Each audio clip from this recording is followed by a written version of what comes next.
9월 6일 거룩한 주일을 맞이하여 하나님께서 저와 여러분에게 주시는 말씀을 봉독해 드리겠습니다.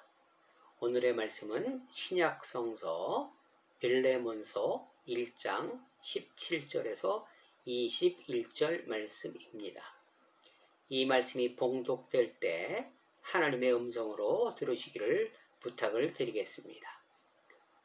그러므로 내가 나를 동역자로 알진대 그를 영접하기를 내게 하듯 하고 그가 만일 내게 불의를 하였거나 내게 빚진 것이 있으면 그것을 내 앞으로 계산하라. 나 바울이 친필로 쓰노니 내가 갚으려니와 내가 이외에 내 자신이 내게 빚진 것은 내가 말하지 아니하노라. 오 형제여, 나를 주 안에서 너로 말미암아 기쁨을 얻게 하고 내 마음이 그리스도 안에서 평안하게 하라. 나는 내가 순종할 것을 확신함으로 내게 썼노니 내가 내게 말한 것보다 더 행할 줄을 아노라. 아멘. 오늘 설교 제목은 보시기 좋았더라. 보시기 좋았더라 입니다. 사랑하는 여러분, 지난 8개월을 어떻게 보내셨습니까? 지난주는 태풍으로 말미암아 많이 힘든 시간이었습니다. 이번 주에는 더욱더 강력한 태풍이 온다고 합니다. 우리 모두 합심하여 태풍의 진로가 변하는 역사가, 그리고 오더라도 피해가 최소될 수 있도록 협력하여 기도해 주시기 바랍니다. 사랑하는 여러분, 다시 한번 말씀드리지만 아무것도 일어나지 않는 것이 기적의 삶입니다. 9월도 하나님의 은혜로 아무 일도 일어나지 않는 기적의 삶이 되시기를 주님의 이름으로 부탁드리겠습니다. 아멘. 본문은 사도 바울이 옥에 갇혀 있을 때 만난 오네시모라는 청년을 빌레몬에게 천구하는 내용입니다. 오네시모는 빌레몬에게 부익한, 해를 입힌 사람이었으나 지금은 너와 내게 유익한 사람이니 받아달라는 부탁을 하고 있습니다. 빌레몬이 바울의 제자였기에 강압적으로 할 수 있으나 바울은 그렇게 하지 않았습니다. 다만 내 생각이 없이는 내가 아무것도 하기를 원하지 아니하노라 하면서 정중히 부탁하고 있는 것을 볼 수 있습니다. 참으로 바울의 진면목을 볼 수 있는 기록입니다.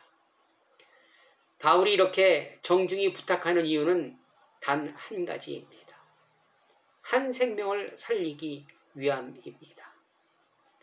바울은 한 생명을 살리고 한 생명을 얻는 일이라면 자신이 할 수 있는 모든 일을 하고 있습니다. 학문도, 가문도, 재산도, 세상 것은 다 배설물로 여겨 버렸습니다. 그리고 오직 생명을 살리는 일에 올인하고 있는 모습입니다. 하나님께서 저와 여러분의 생명을 구원하고자 아들 예수님을 우리에게 보내신 것과 바울이 한 행동이 동일한 것이기에 주님 보시기에 좋았을 것입니다. 본문에서 저를 사로잡은 말씀은 따로 있었습니다.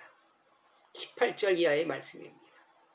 그가 만일 내게 불의를 하였거나 내게 빚진 것이 있으면 그것을 내 앞으로 계산하라.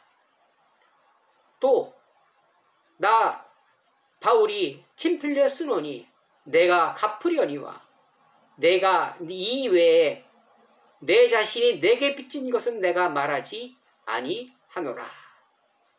이렇게 말씀하였습니다. 정말로 요즘 세상에서는 이해가 되지 않는 말씀이었습니다. 이웃이 너에게 빚진 것이 있으면 내가 대신 갚을 것이며 이웃이 나에게 빚진 것은 갚지 않아도 된다는 의미입니다. 어떻게 이런 삶을, 이런 믿기지 않는 약속을 할 수 있을까요? 뿐만 아니라 고린도전서 9장 20절에 보니까 유대인들에게 내가 유대인과 같이 된 것은 유대인을 얻고자 함이요 율법 아래에 있는 자들에게는 내가 율법 아래에 있지 아니하나 율법 아래에 있는 것 같이 된 것은 율법 아래에 있는 자들을 얻고자 함이요. 이렇게 말씀하십니다. 참 놀라운 말씀입니다.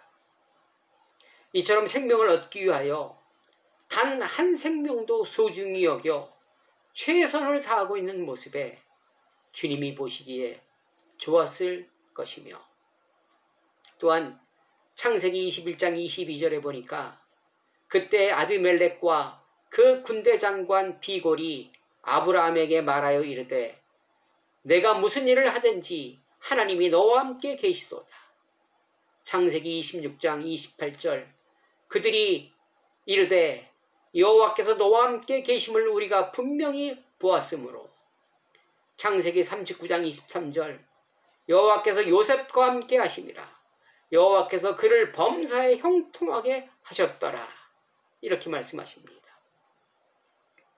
아브라함에서 요셉까지 3대가 이웃에게 인정받는 삶을 살아가는 것을 보시고 심히 좋았을 것입니다.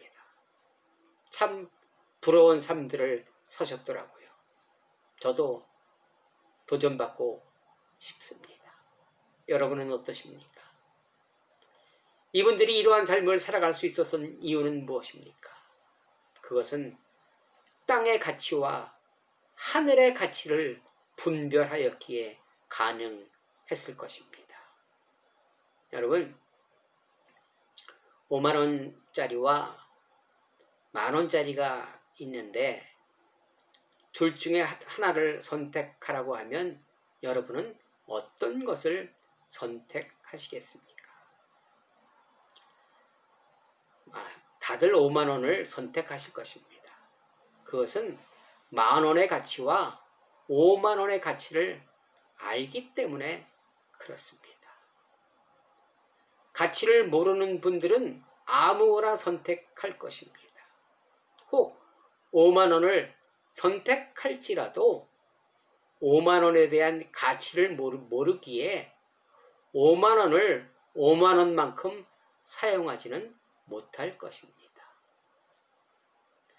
지금 일어나는 우리의 현실이 이와 같을 것입니다.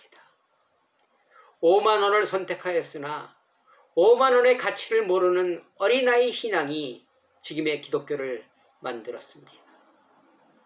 그러기에 이웃에게 손가락질 당하는, 이웃을 볼모로 내가 살아가는 기현상이 일어난 것이라 생각해 보았습니다. 교회 다니면 잘 된다고, 복 받는다고 해서 교회 다니는 사람이 많이 있습니다. 복은 영적인 복, 즉 구원을 의미하는 것입니다. 이보다 더 큰 복은 세상에 찾아볼 수가 없습니다. 또한 어느 학자는 복을 한자로 풀이해 보았습니다. 볼시변의 한일자, 입구자, 밭전자입니다. 하늘 아래에 있는 사람과 사물을 돌보는 것이 복이라 해석합니다. 이웃을 행복하게 하는 것이 복의 의미라고 생각하는데 이상하게 우리는 돈, 재물, 자녀, 출세, 건강 이런 것으로 해석하였습니다. 여기서 첫 단추가 잘못 깨어졌기에 지금의 거의 기독교인들이 된 것입니다. 디모데후서 2장 3절 너는 그리스도 예수의 좋은 병사로 나와 함께 고난을 받으라. 이렇게 말씀하십니다. 예수님을 믿는 것은 고난입니다. 왜냐하면 세상의 법과 하나님의 법을 동시에 지켜야 하기 때문입니다. 세상의 법에서는 통과하더라도 하나님의 법에 통과하기가 쉽지 않습니다. 이것이 본질입니다. 땅의 가치와 눈에 보이는 것을 추구하니 나는 손해보지 않으려고 움켜쥐는 이상한 기독교가 된 것입니다. 에스겔서 3장 20절에 보니까 그는 그의 죄 중에서 죽으려니와 그의 핏값은 내가 내 손에서 찾으리라.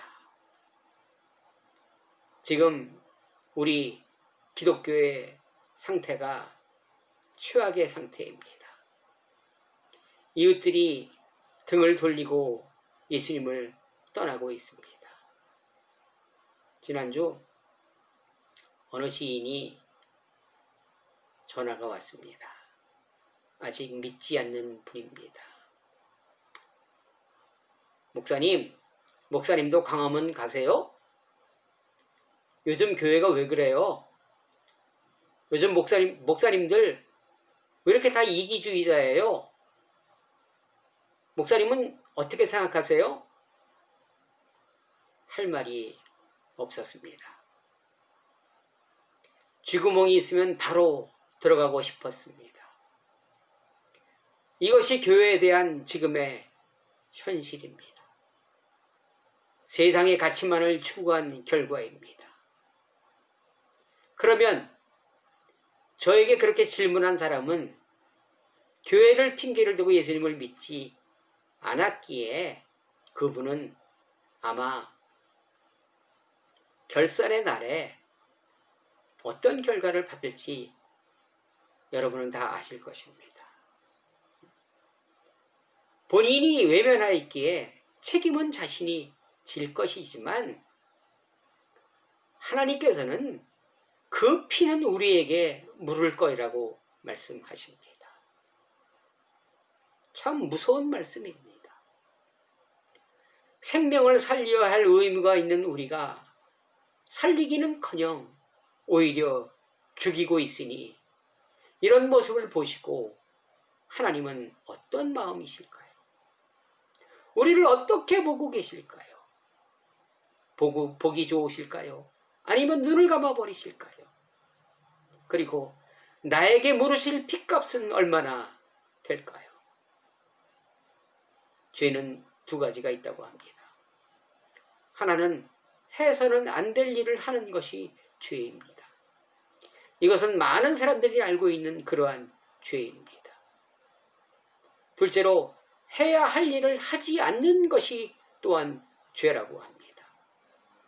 마가복음 12장 30절에 보니까 내 마음을 다하고 목숨을 다하고 뜻을 다하고 힘을 다하여 주 너희 하나님을 사랑하라 하신 것이요. 둘째는 이것이니 내 이웃을 내 자신과 같이 사랑하라 하신 것이라. 이보다 더 큰 계명이 없느니라. 히브리서 13장 16절에 보니까 오직 선을 행함과 서로 나누어 주기를 잊지 말라. 하나님은 이 같은 제사를 기뻐하시느니라. 이렇게 말씀하십니다. 이것이 하늘의 가치를 이 세상에 구현해야 하는 일들입니다. 하나님 보시기에 좋은 일들입니다. 성경에는 우리가 해야 할 일과 하지 말아야 할 일들이 기록되어 있습니다. 웬만한 말씀들은 거의 알고 계십니다. 그런데 실천이 되지 않고 있습니다. 머리로는 알고 있는데 가슴으로 내려오지 않고 있으니 머리만 커진 것은 아닐런지요. 요한계시록 10장 10절에 보니까 내가 천사의 손에서 작은 두루마리를 갖다 먹어버리니 내 입에는 꿀같이 다나 먹은 후에 내 배에서는 쓰게 되었더라. 이렇게 말씀하십니다. 하나님의 말씀은 꿀송이같이 달다고도 얘기합니다. 그러나 실천은 힘들어서 어려워서 배에서는 쓰게 된다는 그러한 말씀입니다. 왜 이렇게 실천이 어려울까요? 그 또한 성경에 해답이 나와 있습니다. 히브리서 4장 2절에 보니까 그 말씀이 그들에게 유익하지 못한 것은 듣는 자가 믿음과 결부시키지 아니함이라. 이렇게 말씀하고 있습니다. 맞는 말씀입니다. 하나님의 말씀이 들려올 때 그 말씀을 나의 형편과 상황을 비교하여 이것은 나와 상관없는 것이라. 저 사람에게 하는 말이지 나는 아니라. 그런 말씀이 강하다는 것입니다. 또 이것을 실천하려면 이것도 있어야 되고 저것도 있어야 하는데 물질 걱정 먼저 하고 또 이 일이 기도해서 될 일이야? 제가 서두에 태풍의 진로가 변경되게 해달라고 기도해달라고 말씀하셨는데 그게 기도해서 될 일이야? 이렇게 인식하시는 분들도 있을 것입니다. 말씀을 손익계산해서 할 것인지 안 할 것인지 결정하기 때문에 변화가 실행이 없는 것입니다. 이런 생각과 행동이 지금의 거의 기독교를 만들었습니다.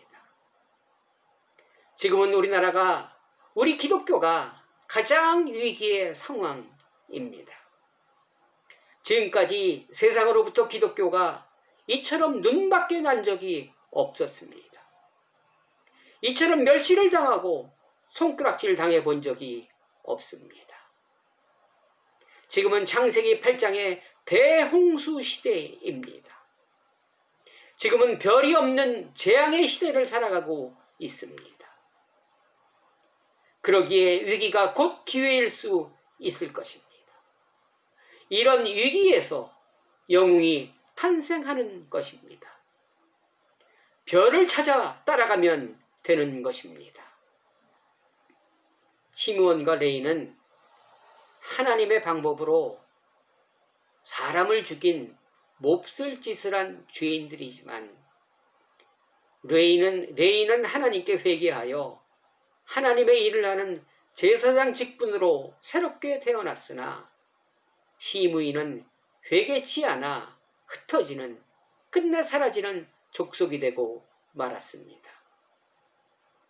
우리 기독교가 등불의 위기에 있다는 것은 누구나 아는 사실입니다.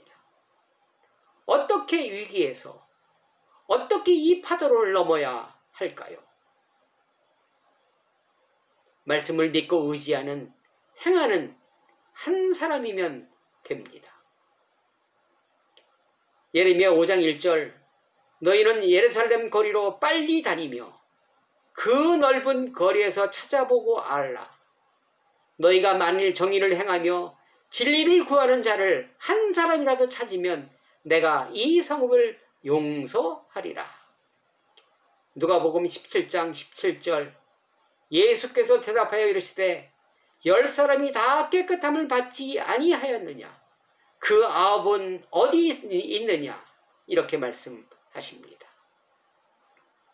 세상에 살지만 주님의 은혜를 알고 주님을 의지하는 한 분, 그분이면 우리는 이 위기를 기회로 바꿀 수 있는 것입니다.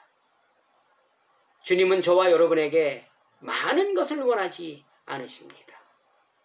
내가 할 수 있는 일, 지극히 작은 일, 주님 앞에 무릎 꿇는 일이면 나를 보고 기뻐하실 것입니다. 겸손은 하나님의 은혜를 부르는 확성기라고 어느 신학자가 이야기합니다. 그리고 내가 지금 하고 있는 일은 하나님의 일이기에 하나님의 사명을 감당하는 것이기에 최선 다해야 합니다. 그런 삶을 살아가는 사람을 존귀한 자라 온전한 믿음의 사람이라 칭하고 있습니다. 지금 어려운 상황, 예수님을 알지 못하는 몇몇이 만들었지만 그 후유증이 만만치 않지만 예수님을 진실로 알고 섬기는 저와 여러분이면 이 위기에서 벗어날 수 있고 그 전보다 더 큰 영광의 대한민국이 될 수 있을 것입니다. 이 일에 동참하시기 권유합니다. 무너진 담을 쌓아주시기 바랍니다.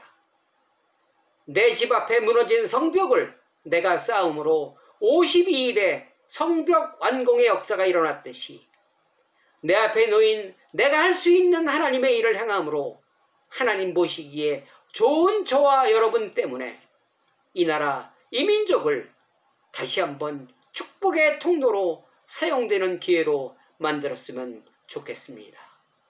다 함께 손잡고 출발하시기를 주님의 이름으로 축원합니다. 창세기 50장 20절에 보니까 당신들은 나를 해하려 하였으나 하나님은 그것을 선으로 바꾸사 오늘과 같이 많은 백성의 생명을 구원하게 하시려 하나이다. 요셉의 말입니다. 형들을 원망하지 않고 하나님의 계획이었다. 하나님께 영광 돌리는 모습입니다. 무지한 사람들에 의하여 힘들고 어렵지만 믿음으로 극복함으로 많은 생명을 살리는 새로운 기회가 되었으면 좋겠습니다. 요즘 몇몇 교단에서 우리가 잘못했다고 나의 잘못이라고 고백하기 시작했습니다.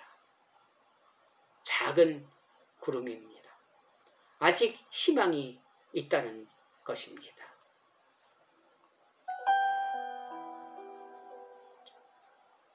오래된 드라마지만 요새 허준이라는 드라마가 재방송되고 있습니다. 이 또한 우연이 아니라 하나님의 계획이라고 생각을 합니다. 출세와는 거리가 멀고 오직 환자를 위한 의원으로서 최선을 다하는 모습, 희청하는 분들 마음에 흡족하셨을 것입니다. 그러나 막상 내가 그런 사람이 되고자 하는 생각을 가지고 있는 분들은 몇 분이나 될까요? 그것은 남의 일이지 내 일은 아닌 것 같다고 하는 분들도 있으실 것입니다. 한 분이 시작하면 됩니다. 주님이 그분을 보시기에 좋았다 말씀하시면 우리는 이 험한 파도 넘어설 수 있습니다. 사랑하는 여러분, 우리는 유한의 시대를 살아가고 있습니다. 얼마 지나지 않아 그분 앞에 결산하게 될 것이라는 반드시 그날이 있을 것입니다. 선한 목자도 사꾼 목자도 믿는 분도 믿지 않는 분도 말입니다. 이 사실 피리멍심하시고 주님 보시기에 좋았더라 칭찬받는 저와 여러분 되시기를 주님의 이름으로 간절히 부탁드리겠습니다. 베드로후서 3장 9절 주의 약속은 어떤 이들이 더디다고 생각하는 것 같이 더딘 것이 아니라 오직 주께서는 너희를 대하여 오래 참으사 아무도 멸망하지 아니하고 다 회개하기에 이르기를 원하노라. 아멘. 기도드리겠습니다. 사랑하는 하나님, 주님 앞에 회개합니다. 내가 잘못하여 지금의 상황을 만들었습니다. 주님을 잘 몰랐기에 거의 기독교인으로 살아왔습니다. 이제 정신 차리고 살아가게 도와 주옵소서. 무엇을 하든지 주님의 영광을 위하여 살아가게 하옵소서. 마중물의 삶이 되어 주님 보시기에 좋은 복된 삶이 되게 하여 주옵소서. 예수 그리스도의 이름으로 기도드리옵나이다. 아멘. 사랑하는 여러분, 오늘 말씀에 나를 비추어 보는, 잠시 주님의 음성을 듣는 시간 갖고자 합니다. 이 시간 이 말씀을 기억하시면서 묵상하심으로 주님의 인도 받으시기를 부탁을 드리겠습니다.